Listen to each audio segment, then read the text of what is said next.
Hey guys, Level Cap here, and today I want to discuss Battlefield 2042's switch to 128 player modes and the effect that it's had on its design, both positive and negative. Recently, DICE made 64 player modes available through the standard matchmaking system for Battlefield 2042, and players have been able to compare the 128 player experience versus the 64 player experience side by side. Now, to give a little bit of history here, if you're not familiar with the entire progression of the Battlefield franchise, since Battlefield's inception with Battlefield 1942 back in 2002, the game has been built around a 64-player world and game modes.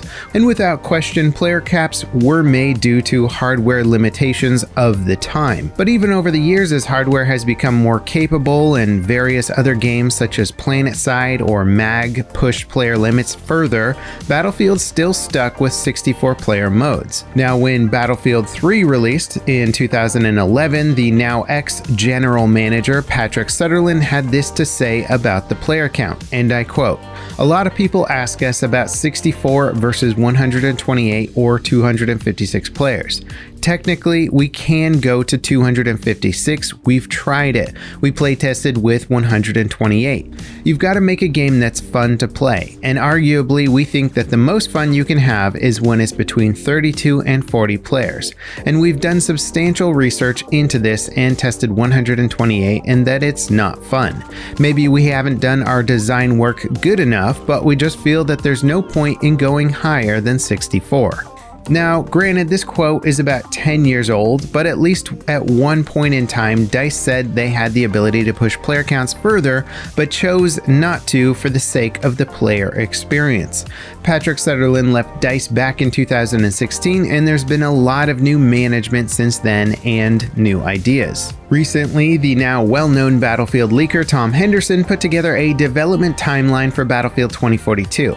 In that timeline, he says the design for 2042 originally started as a 128-player battle royale concept built around the specialist system, which was then later shifted to incorporate the standard Battlefield modes, and 128 just got carried over. It's entirely possible that 128 players was just really more of a natural transition from that starting point, instead of it just being part of the core game design from the start.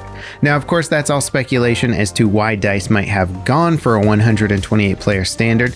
Truth of the matter is, we may never know the actual underlying reason, but we can certainly weigh in on whether or not it was a good decision for the franchise. I'd like to start off with some of the potential positives for increasing the player count to 128 over 64. The first is, in my opinion, the main reason, and everything else is secondary. The immersion of true all-out warfare. Feeling like you're in a massive battle with jets, helicopters, tanks, transports, and more infantry than you can count on the screen all at the same time is an impressive visual. It changes the feeling of the entire game, and this isn't just something exclusive to Battlefield 2042.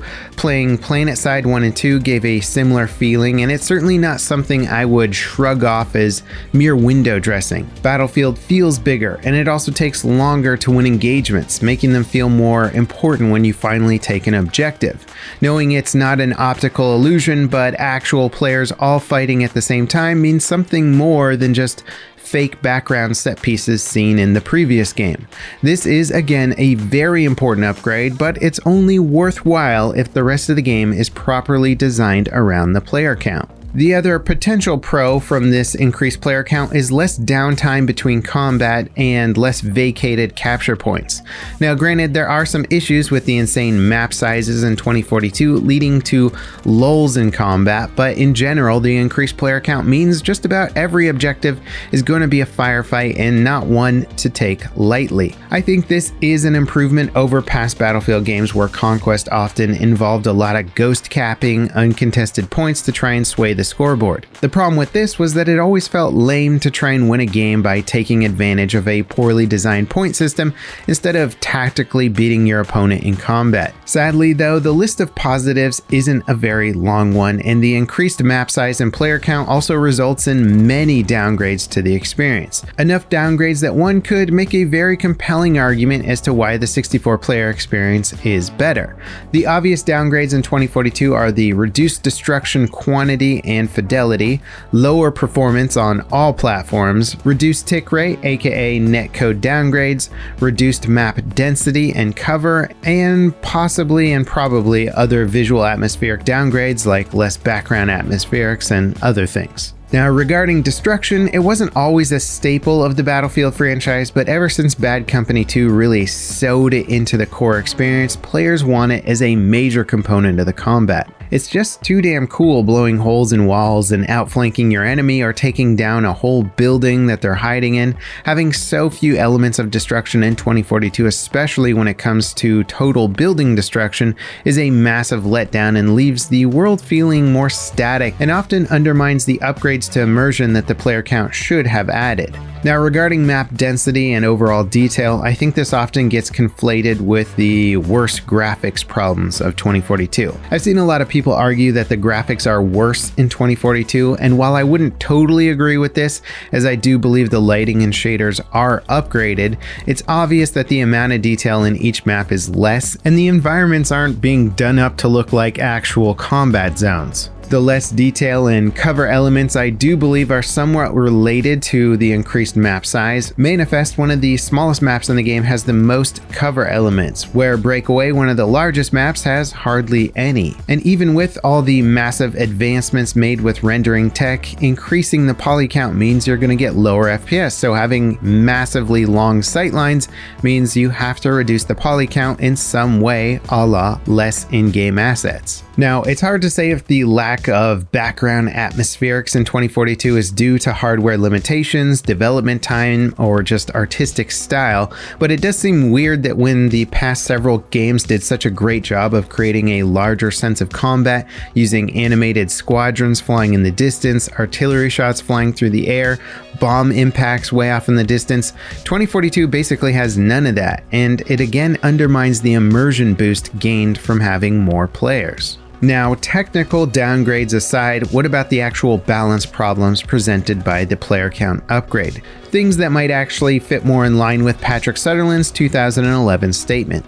There is, without a doubt, a feeling of being overwhelmed by the quantity of targets in 2042. Even a great killing spree will still leave you exposed to many more targets. A lot of combat ends with me merely running out of bullets in my mag, and I simply can't deal with the amount of bad guys on the screen. Or more often, a firefight in which I think I'm fighting one other player actually ends up with 2 or 3 other people looking at me as well. Previous Battlefield games were heavily reliant on you being able to peek out from behind cover, grab a kill, and get back before taking any damage, or at least fatal damage. And then you just keep doing that until you're able to whittle down the enemies enough to push forward. In this game though, because there's so many more players and less cover, peeking out usually means you're double or even triple exposed compared to previous games, and what used to work as a viable and fun and good tactic is now less usable. Personally, as a coping mechanism, I've started preferring longer range weapons to help me reduce my exposed angles and perceived threat to the enemy. And while I would say that I've been enjoying sniping quite a lot in 2042, I shouldn't be so relegated to long distance combat if I want to better control my engagements. And I do think the problem is solvable. It could be solved by denser map design with more cover, buildings, and reduced angles of exposure. Compartmentalizing combat zones to help keep firefights more personal and less about telegraphing your location to 20 other players when you shoot your gun.